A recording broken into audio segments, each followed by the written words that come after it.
Shalom, selamat malam Bapak Ibu semuanya. Sebelumnya saya harus minta maaf dahulu ya.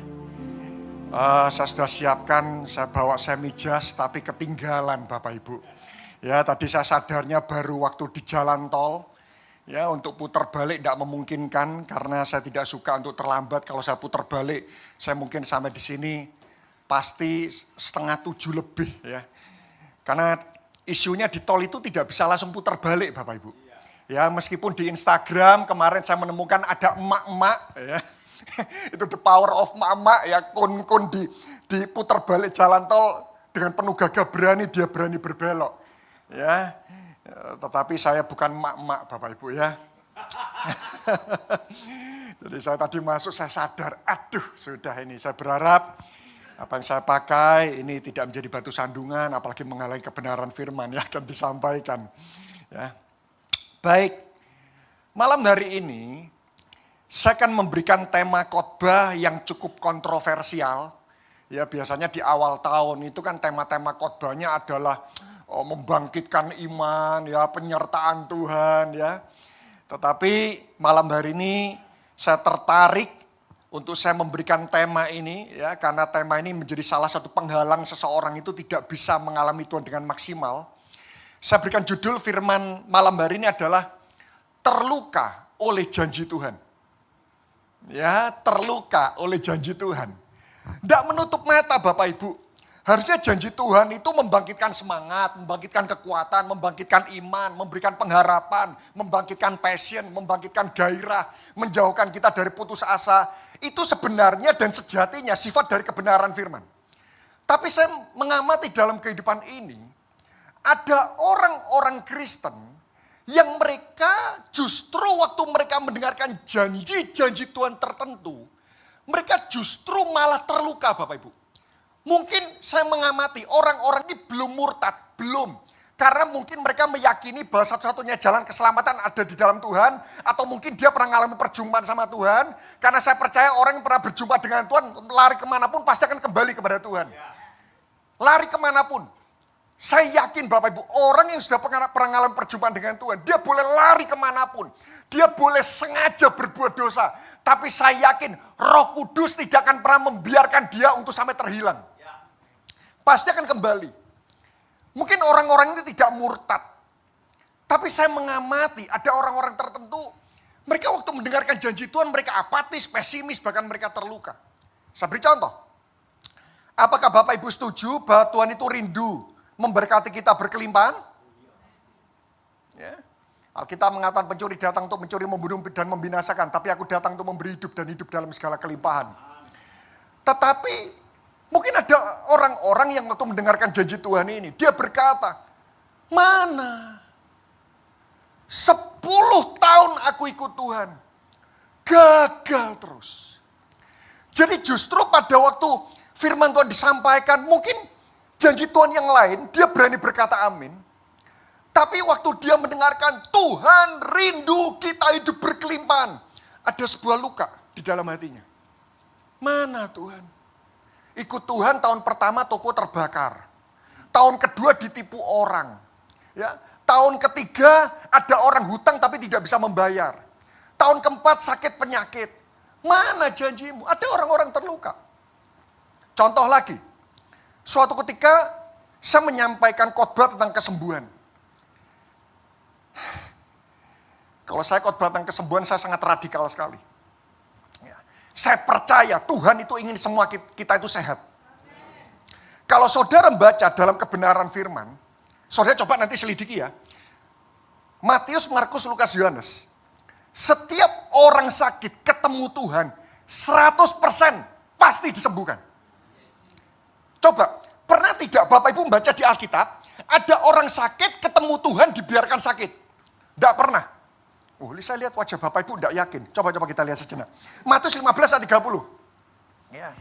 Saya pernah menyampaikan sebuah khotbah tentang kesembuhan. Saya bersaksi tentang anak saya penyakit jantung bocor, mata hampir buta. Setelah operasi minus 30, ya, jantungnya akhirnya nutup semuanya. Lalu ada, waktu saya turun dari mimbar, ada salah satu jemaat kami, anaknya sakit jantung bocor, dan dia minta didoakan. Saya doakan Tuhan, saya percaya berkat Tuhan itu selalu sempurna, tahir. Tapi beberapa bulan kemudian, anaknya meninggal. Anaknya meninggal. Dan mulai saat itu, setiap kali dia mendengarkan Allah itu Jehovah Rafa, dia malah terluka. Firman Tuhan yang lain boleh, tapi khusus kesembuhan, dia terluka. Coba kita lihat Matius 15 ayat 30. Matius 15 ayat 30. Yuk kita baca sama-sama Bapak Ibu, karena cuma 30 menit waktunya. Kalau baca 30 menit, saya minta kita full power semuanya. Matius 15 ayat 30, 2, 3. Kemudian orang banyak berbondong-bondong datang kepadanya, membawa orang lumpuh, orang, dan banyak lagi yang lain. Wow, ini segala macam menu sakit penyakit. Lalu meletakkan mereka pada kaki Yesus. Dan Yesus dikatakan menyembuhkan mereka semua. Saudara cari nanti di ayat-ayat yang lain. Ada banyak ayat yang saya tidak memungkinkan tunjukkan semuanya. Orang sakit ketemu Tuhan, itu pasti akan sembuh. Itu sama seperti ini. Bapak Ibu, Anda yang punya anak.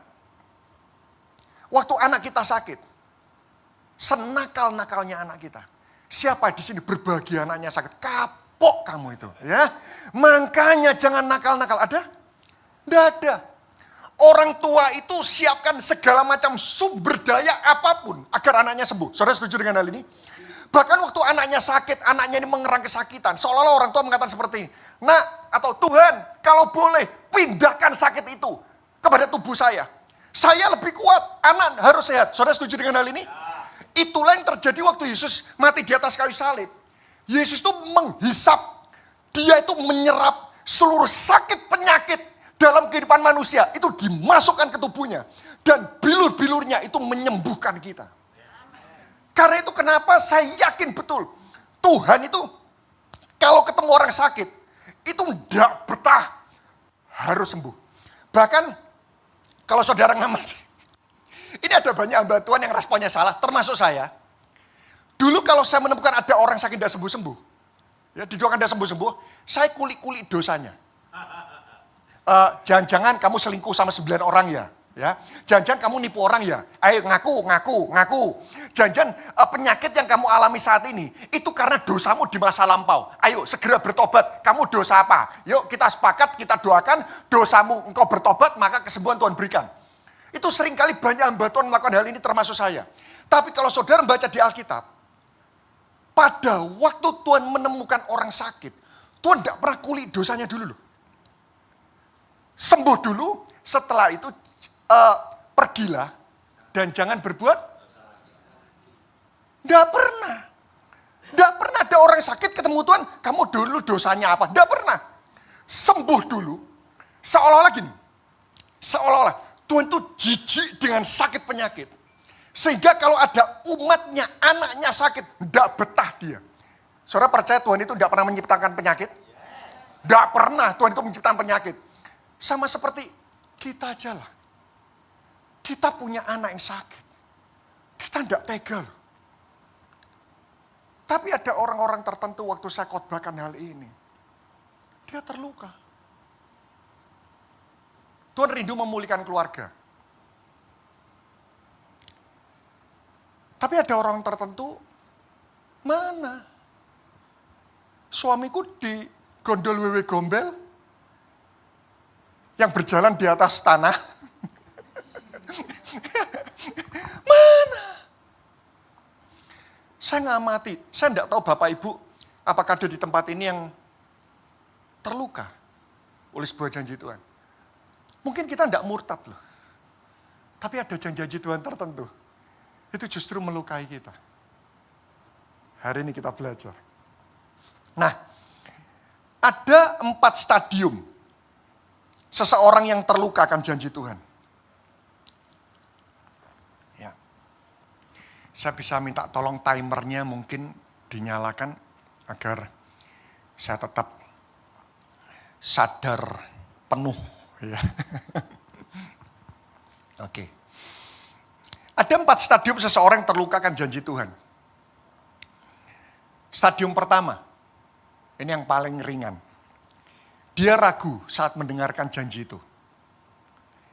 Ragu itu gini, mau mendengar tapi tidak sungguh-sungguh mau meyakini. Yaitu ragu. Stadium kedua, dia terluka saat mendengar janji Tuhan. Kenapa? Karena dia melihat mana janji Tuhan. Dia merasa Tuhan tidak menyayangi. Itu sama seperti ini. Misal, Pak siapa Pak namanya? Pak Mulia.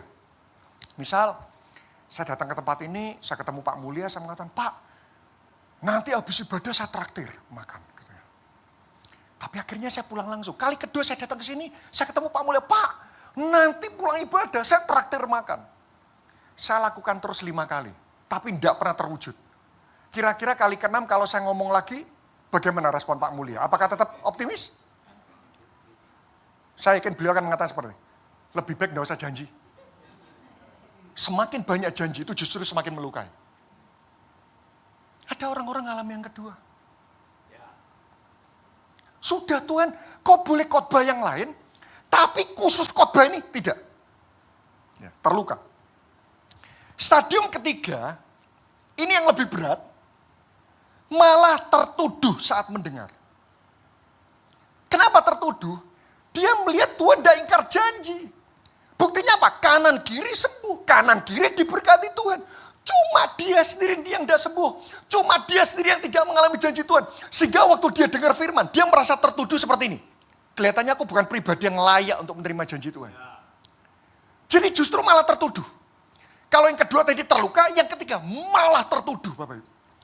Kelihatannya Tuhan tidak sayang aku.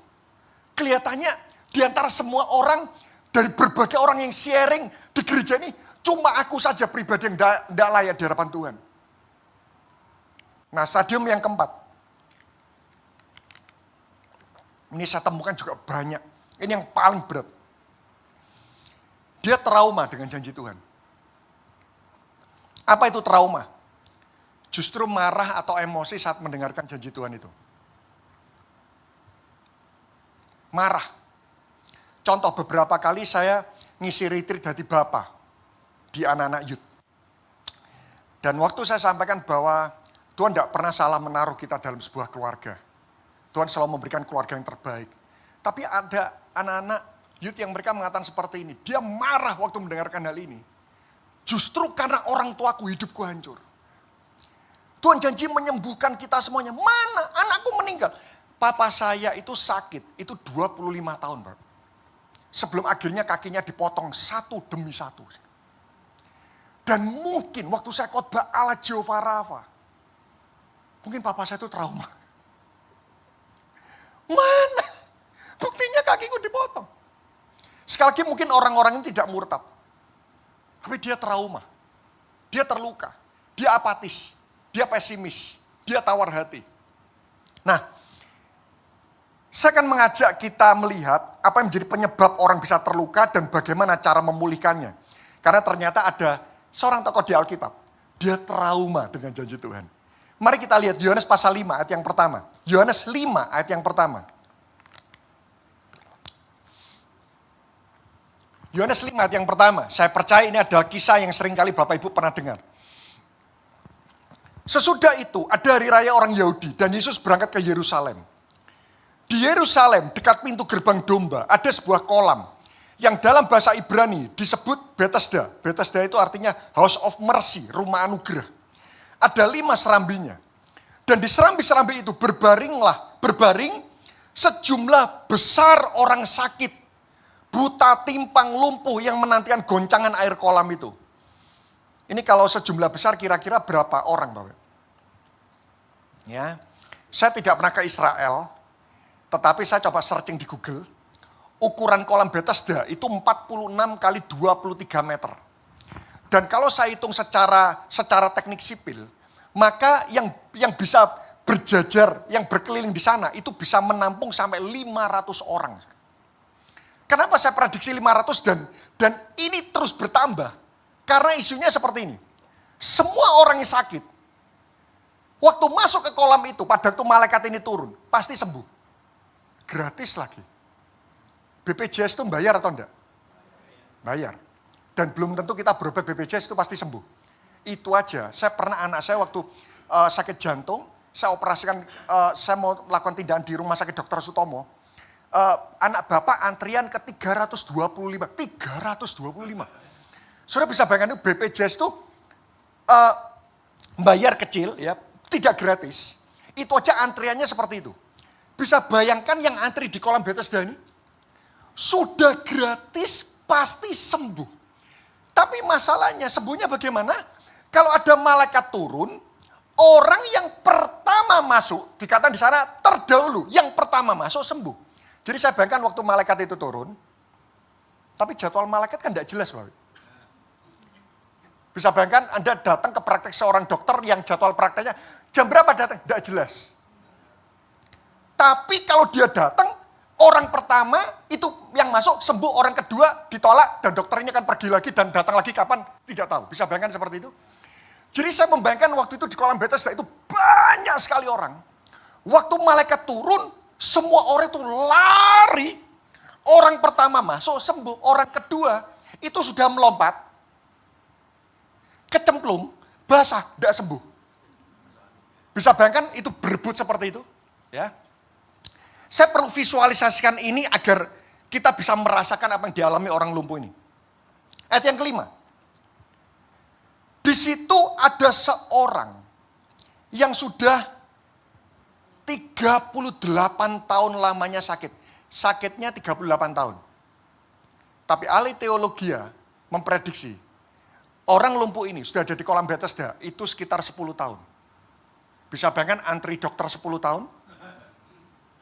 Bisa bayangkan sakit 38 tahun? Itu bisa tawar hati loh. Allah Jehovah Rafa. Tahun pertama amin. Tahun kedua tawar. Tahun ketiga apatis. Tahun keempat mosok sih. Tahun kelima gombal. Betul? Ini 38 tahun. Dan di kolam Bethesda itu 10 tahun. Ayat yang ke-6. Wah. Ini penting. Ada sesuatu yang unik. Ketika Yesus melihat orang itu berbaring di situ, dan karena Yesus tahu bahwa ia telah lama dalam keadaan itu, berapa tahun sakitnya? Menantikan pertolongan Tuhan berapa tahun? Di kolam Bethesda? 10 tahun. Berkatalah Yesus kepadanya, maukah engkau sembuh? Coba, ini masuk akal enggak pertanyaannya? Saya waktu baca ayat ini, saya tertawa-tawa simpul. Kalau enggak mau sembuh, buat apa orang lumpuh ini di kolam Bethesda? Loh, ini kan pertanyaan basa-basi. Itu sama seperti saudara pergi ke dokter ya, atau saudara datang ke ibadah di tempat ini, lalu Asyir tanya, Bapak mau ke gereja? Loh, itu kan pertanyaan tidak penting. Loh, kalau orang lumpuh tidak mau sembuh, kenapa dia 10 tahun ada di sana? Waktu saya baca ini, saya merenung, saya tertawa-tawa simpul. Tuhan, apakah pertanyaanmu ini basa-basi kah? Gitu. Tapi saya percaya, ya saya yakin si Tuhan itu juga suka bergurau. Tapi saya yakin pertanyaan basa-basi itu tidak mungkin dituliskan di Alkitab. Ya. Itu sama seperti saudara antri minuman panjang, sampai di depan kasir bertanya, apakah Anda mau beli minum? Itu pertanyaan yang tidak masuk akal. Dan waktu saya merenungkan ini, Tuhan kenapa ya? Manusia aja yang tidak maha tahu. Ini pertanyaan basa-basi, ini pertanyaan yang tidak perlu. Tapi kenapa Tuhan bertanya? Ada yang pernah merenungkan enggak? Maukah engkau sembuh? Dan saya mendapatkan perenungan seperti ini. Pertanyaan ini adalah pertanyaan yang tidak butuh jawaban. Tapi pertanyaan ini Tuhan tanyakan dengan sebuah tujuan, memulihkan trauma orang lumpuh ini dengan mengingatkan pada tujuan awal, kenapa engkau ada di tempat ini. Apa buktinya kalau orang ini trauma? Saya tanya, kalau Anda sakit, ditanya, maukah engkau sembuh? Jawabannya apa? Mau kan? Kita lihat ayat yang ke-7. Jawabannya orang sakit ini apa? Rumit. Jawab orang sakit itu kepadanya, Tuhan, tidak ada orang menurunkan aku ke dalam kolam itu apabila airnya mulai goncang. Dan sementara aku menuju ke kolam itu, orang lain sudah turun mendahului aku. Loh, kok jawabannya panjang lebar? Harusnya kan ditanya, maukah engkau sembuh? Jawabannya, mau. Itu sama seperti, maukah Anda diberkati? Mau. Sesimpel itu. Tapi kalau sampai ada orang mengatakan, maukah engkau diberkati? Loh, aku sampai saat ini tidak diberkati, kenapa? Karena aku sakit, aku ditipu orang. Loh. Itu artinya apa? Dia trauma dengan janji itu, dengan berharap orang yang mendengarkan alasannya, memahami kenapa dia tidak diberkati. Tapi kalau orang tidak trauma, kenapa apakah engkau mau sembuh? Mau, sesimpel itu. Tapi kalau sampai memberikan jawaban panjang lebar, berarti dia ingin, waktu dia menerangkan ini, orang yang bertanya itu memaklumi, kenapa sampai saat itu dia tidak sembuh. Nah, apa yang menjadi pemicu orang ini terluka dengan janji Tuhan? Jika malam hari ini ada Bapak Ibu yang mungkin terluka dengan janji-janji Tuhan tertentu, coba kita evaluasi apakah ada pemicu ini. Tapi kalau malam hari tidak ada di antara Bapak Ibu yang terluka dengan pengalaman masa lalu, biarlah poin-poin ini menjadi sebuah antibodi buat kita. Yang pertama, yang menjadi pemicu kenapa orang ini terluka dengan janji Tuhan. Nanti Bapak Ibu baca sendirilah ya, tetap Yohanes 5 ayat yang keempat. Ya. Sebab sewaktu-waktu malaikat Tuhan turun ke kolam itu, barang siapa yang terdahulu masuk, menjadi sembuh apapun juga penyakitnya. Berarti orang lumpuh ini melihat kanan kirinya sembuh dan dia tidak sembuh. Dia terluka. Penyebab pertama, kenapa orang itu terluka dengan janji Tuhan? Suka membandingkan diri dengan orang lain. Sebetulnya hidup kita diberkati. Tapi waktu mendengar ada kesaksian, orang waktu ibadah, saya mau bersaksi Pak. Wah, silakan. Saya baru 1 bulan ikut Tuhan. Saya beli kacang goreng di Transmart. Tiba-tiba dapat hadiah undian. Dapat apartemen di Pakuwon City. Tuhan luar biasa. Lalu yang sudah 10 tahun ikut Tuhan, aku 10 tahun ikut Tuhan tetap sepeda motor Honda bebek. Sebetulnya bukan tidak terpelihara. Tapi karena suka membandingkan dirinya dengan orang lain.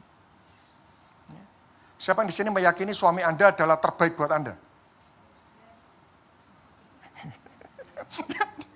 Kenapa kadang tidak yakin? Terlalu sering melihat drakor. Harusnya itu loh ya. Kalau kesandung jatuh, loh kamu kenapa? Loh kalau kamu kesandung jatuh, matamu di mana? Terlalu bandingkan.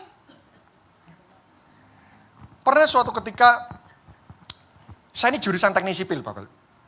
Ya, jurusan teknik sipil. Dan nilai saya tidak jelek-jelek amat. Saya punya banyak teman yang IP-nya itu jauh lebih di bawah daripada saya. Suatu ketika, saya ini dalam perjalanan, saya ngikuti Tuhan. Saya ngelihat Tuhan, teman-temanku, itu yang dulu IP-nya di bawahku, sekarang lebih soge-soge. Saya tetap seperti ini. Teman-temanku tuh kontraktor apa, kontraktor jembatan, kontraktor jalan raya, ada yang buka sampai bursa saham, perusahaannya masuk saham. Itu dulu IP-nya lebih rendah semua daripada saya. Tuhan memberkati di perkelimpahan, mana? Suatu ketika Tuhan bukakan. Anakmu itu dulu sakit. Kembar, yang satu 1 bulan di ICU, yang kedua 2 bulan di ICU. Saat ini, bayi di ICU per hari itu butuh 5 sampai 7,5 juta. Per hari, satu anak. Anak saya 2. Yang satu 1 bulan, yang satu 2 bulan. Tuhan ingatkan, hitung. Berapa itu? Istrimu sakit tumor otak. April tahun lalu penyumbatan jantung. Saya punya teman saya punya teman, itu infeksi di tangan, ya luka sedikit infeksi, akhirnya berobat Indonesia tidak bisa, harus ke Singapura habis 1 miliar. Cuma infeksi kecil. Istrimu tumor otak, penyumbatan jantung. Berapa itu? Sedih ya. Terima kasih Tuhan. Berkat terbesar dalam kehidupan ini selain keselamatan itu adalah penyertaan Tuhan loh.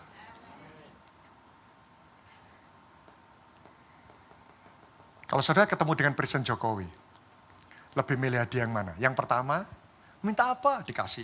Atau yang kedua, Presiden Jokowi janji.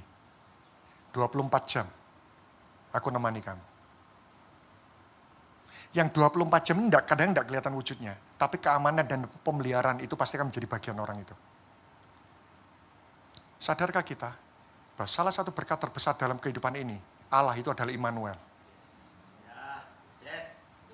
Tuhan menyertai kita. Dan mulai saat itu, saya tidak membandingkan lagi. 5-7,5 juta per hari. Saudara. Itu kalau 1 bulan silakan hitung. Anak saya 2. Bandingkan diri dengan orang lain. Ayo, jangan bandingkan diri dengan orang lain. Yang kedua, tidak ada perubahan dalam jangka waktu lama.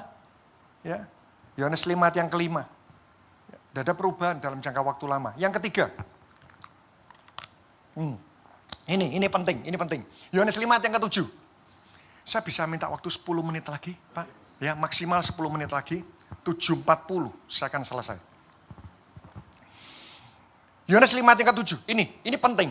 Ini yang membuat kenapa orang itu mudah sekali terluka karena ini. Jawab orang sakit itu kepadanya, Tuhan, tidak ada orang menurunkan aku ke dalam kolam itu apabila airnya mulai goncang. Dan sementara aku menuju ke kolam itu, orang lain sudah turun mendahului aku. Merasa sendirian. Loh ini kasihan loh. 10 tahun tidak ada yang nolong. Saya menemukan di masa-masa pandemi itu ada banyak orang kecewa dengan gereja. Apa bedanya saya ke gereja sama Anda? Kenapa? Pada waktu susah, tidak ada orang yang tanya kabar saya. Yang membuat saya tetap bertahan di masa sulit waktu itu. Saudara. Saya punya sahabat-sahabat rohani yang banyak sekali. Itu, zaman dulu itu BlackBerry. Waktu itu kami butuh ASI. Kenapa? Karena begitu banyak obat yang diminum anak saya. Sehingga ini butuh ASI. Dan mama, kalau operasi itu ASINya pasti akan mengalami penurunan drastis. Karena masalah obat bius. Dan pria itu ASINya itu butuh banyak. Kembar lagi, saudara bisa bayangkan itu. Dan waktu di broadcast, wah saya naik sepeda motor, itu saya bawa cooler box, itu keliling. Di jalan Darmausada ada ASI. Jadi saya keliling, tapi tetap tidak nututi dengan kebutuhan rumah sakit. Untuk anak saya, istri saya itu tiap 3 jam 12 malam, jam 3, jam 6, jam 9, jam 12. Saya sampai diajari bagaimana cara mijat istri agar ASI mengalir lancar. Loh, wah itu teknik-teknik suster itu saya pelajari semuanya betul. Ya. Sampai suatu ketika, itu tiba-tiba ada orang dari Jakarta saya tidak kenal. Naik pesawat, datang ke rumah sakit, membawa satu kelompok ASI. Banyak betul. Karena yang dibutuhkan itu ASI yang punya kolostrum. Berarti usia kehamilan 5 bulan. Kehamilan, baru melahirkan 5 bulan. Itu banyak sekali. Diberikan tiba-tiba gini. Loh saya tanya, Bu, Ibu dapat kabar dari mana? Saya mendapatkan broadcast dari teman saya ini. Ya. Mungkin teman-teman saya waktu itu bukan teman-teman orang berada. Tapi jangan remehkan loh. Setiap satu orang teman itu punya benih potensi yang sangat banyak untuk menolong kita. Satu cooler box. Banyak sih. Dan setelah nganter, langsung pulang ke Jakarta naik pesawat. Itu kalau bukan Tuhan, ayo siapa naik pesawat, kirim cooler box. Setelah itu kembali. Di hari itu, rumah sakit, pesta ASI. Kenapa? Karena ASI, kulkas itu sampai tidak cukup. Kenapa? Karena ada anak-anak lain kan tetap ada stok ASI juga. Sampai tidak cukup, sampai saya bagi-bagi semuanya. Melimpah betul. Kenapa? Kenapa saya tetap kuat? Saya punya teman banyak. Waktu saya mulai lemah, ada oma-oma usia 70 tahun telepon saya. Pak, percaya berkat Tuhan itu sempurna, Pak. 30 menit saya dimarahin di telepon, karena waktu itu saya hampir apatis.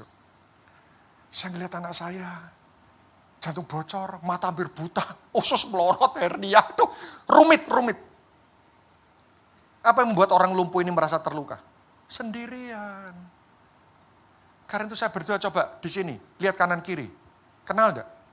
Jangan sampai datang ke gereja, datang enggak diundang, pulang enggak diantar, hilang enggak dicari. Loh, itu kan jalangkung.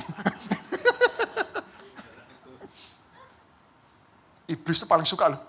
Ada orang ke gereja, itu enggak kenal siapa-siapa. Gak apa-apa nang gereja. Yang penting enggak kenal siapa. Iblis itu suka. Dan ini adalah sindrom kecelakaan gereja besar. Enggak kenal siapa-siapa.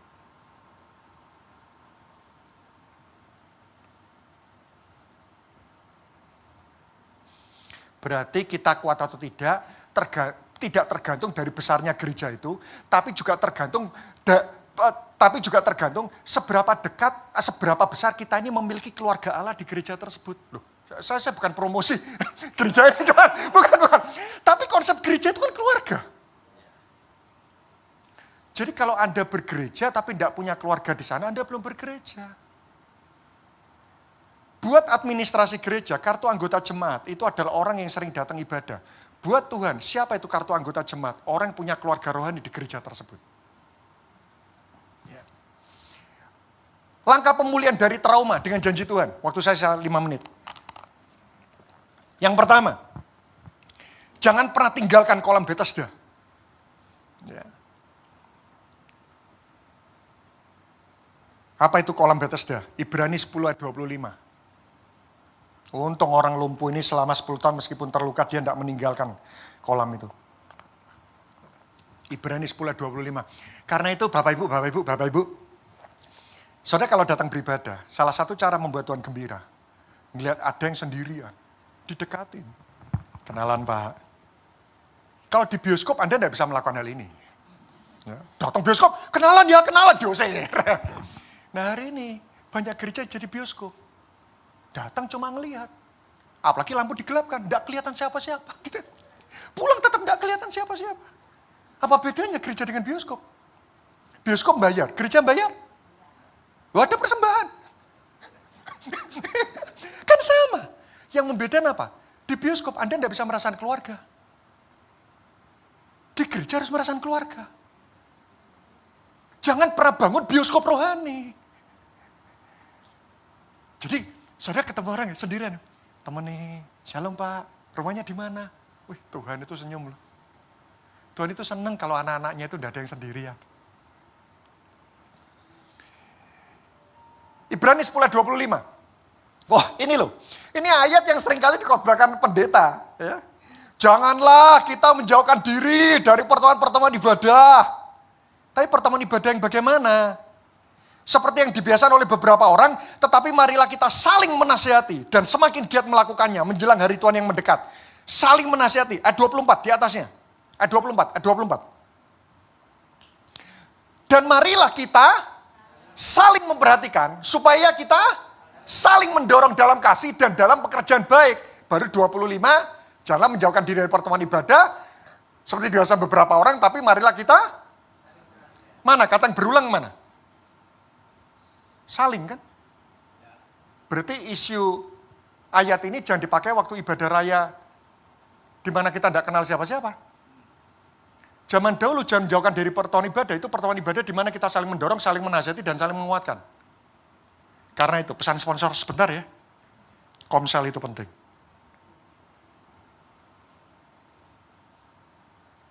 Zaman dahulu jangan menjauhkan pertemuan ibadah, itu bukan ibadah raya.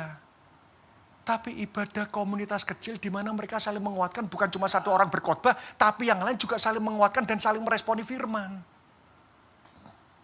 Ya, saya tidak mau khotbah itu, nanti malah masuk ke komsel. Ayat yang kedua. Poin kedua, langkah pemulihan kedua. Milikilah komunitas rohani. Lihat ayat yang ketujuh, ya tadi saya sudah buka deh. Tuhan, tidak ada orang yang menurunkan aku. Saya ajak Anda berpikir sebentar ya. Masa sih kolam Bethesda itu selama 10 tahun semuanya orang itu egois, tidak ada yang mau menolong orang lumpuh ini. Kira-kira mungkin enggak? Kita ini punya 100 teman, tapi 100-100-nya egois. Mungkin enggak? Ini kalau terjadi, memang kita itu apes. Yes. Mestinya enggak mungkin lah. Tapi kenapa orang lumpuh ini tidak ada yang menolong? Masa dia enggak punya saudara? Masa papanya menghilang, mamanya dicuri orang, anaknya ada, adiknya ada, kakaknya rapture? Kenapa tidak ada yang nolong? Dugaan saya, ini bukan tidak ada yang nolong. Apalagi itu kolam Bethesda, atmosfer rohani kuat. Mungkin waktu itu ada orang menolong. Pak, nanti kalau malaikat turun, Bapak perlu saya papa? Lalu orang lumpuh ini bilang, kamu tahu aku sudah lama di sini, mau nolong masih tanya-tanya, langsung tolong, jangan cerewet. Pernah ketemu orang, kita maunya nolong, tambah nyakiti. Saya yakin orang lumpuh ini suka melukai sebuah hubungan. Bukan tidak mau nolong. Orang nolong tambah gini. Walah. Terus akhirnya dia cerita ke orang-orang, ojo nolong orang itu. Kita mau nolong, malah dimaki. Loh, coba. Make sense enggak? 10 tahun tidak ada yang nolong. Kan tidak mungkin. Karena itu jangan melukai sebuah hubungan. Ya, kalau punya musuh bereskan. Saya yakin orang-orang menyakiti kita dan orang-orang kita benci akan ada saatnya nanti Tuhan sengaja buat sebuah trek alur kehidupan kita. Di mana dalam kehidupan ini tiba-tiba begini. Hanya orang itu yang bisa nolong kita agar kita semakin sadar bahwa dalam hidup ini kita harus menghargai semua orang. Sudah, kita tolak kelemahan dan kejelekan seseorang, kita akan juga menolak kebaikan dia di masa depan juga dalam kehidupan kita. Sudah, Bapak Ibu. Berteman dengan banyak orang. Saya yakin, saya datang ke tempat ini meskipun tadi saya tidak naik mobil, saya cuma naik Grab dan uang saya ini tidak ada, saya tetap bisa pulang dengan aman. Kenapa? Punya teman. Orang kalau punya teman, itu matinya itu lama. Ditindas, tidak mati-mati. Gitu. Kenapa? Temannya banyak. Jual apapun, selalu ada yang beli. Temannya banyak. Loh kita kalau sama teman kan jinja ya. Beda cecing, nojing, gojing, jinja lah. Coba Anda beli asuransi. Selain kehebatan perusahaannya, konco. Karena itu bertemanlah dengan banyak orang. Makin punya banyak teman, kita makin punya banyak saluran berkat Tuhan dalam kehidupan kita. Sudah, berbuat baik aja sama teman. Bagaimana Pak kalau ditipu? Enggak apa-apa, Yesus pun juga pernah ngalami kok. Tapi bukan berarti akhirnya Yesus tidak mau membangun hubungan. Yang ketiga. Aduh, saya kasih poin-poinnya aja deh. Tetap teguh membangun kerinduan untuk mendapatkan kasih karunia Tuhan. Ya, tetap teguh meskipun sudah 5 tahun, 7 tahun, tetap teguh membangun kerinduan. Ya. Berikan ruang buat kejutan kasih karunia dari Tuhan. Berikan ruang. Anak saya itu setelah operasi minus 30 loh. Waktu bayi, saudara bisa bayangkan itu. Minus 10 aja buka kacamata sudah tidak ngelihat apa-apa. Minus 30 bayi. Saya doakan terus. Yang satu diem, tidak bisa ngelihat, yang satu aktif gitu. Waduh, sedih banget. Sampai pada usia 7 bulan, tiba-tiba dia di depan saya, di pangku istri saya. Tiba-tiba senyum. Itu pertama kalinya seumur hidup. Setelah 7 bulan, saya bawa ke dokter. Dokter bingung, Pak, normal Pak. Berikan ruang buat kejutan kasih karunia. Gitu saya mau hitung-hitungan sama Tuhan. Ampun tuh, tidak mau. Yang keempat, terakhir deh. Saya minta pemain musik worship leader.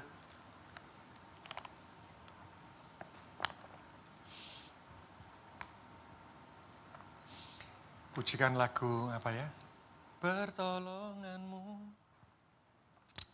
Yang keempat, tetap yakini bahwa hasil akhirnya itu selalu baik. Sudah, tetap yakini. Pahlawan-pahlawan iman itu justru adalah hasil dari orang-orang yang mengimani sesuatu tapi sampai mati mereka tidak mendapatkan, tapi mereka tetap percaya bahwa Tuhan itu tetap baik. Waktu kita mendapatkan apa yang kita imani, itu adalah sukacita besar. Tapi ternyata iman yang besar itu muncul waktu kita tidak mendapatkan apa yang kita imani, tapi kita tetap percaya bahwa Tuhan itu tetap baik. Saya berdoa malam hari ini, tidak ada yang terluka ya? Pulih, karena rencananya selalu baik.